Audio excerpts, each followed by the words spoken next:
Of dedication to early childhood education and child care for one local preschool is being recognized tonight. Dozens of teachers, parents, and students gathered at St. John's Lutheran Preschool and Daycare in Hannibal to celebrate the milestone.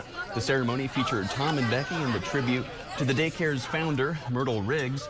There was also a proclamation made by Senator Cindy O'Loughlin.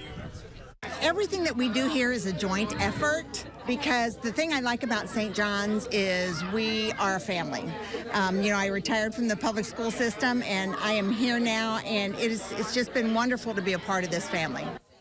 Kids also had the chance to play in the school's new and improved ADA compliant playground made from 100% recycled material, and they also got new benches. Well, the number of high school seniors who have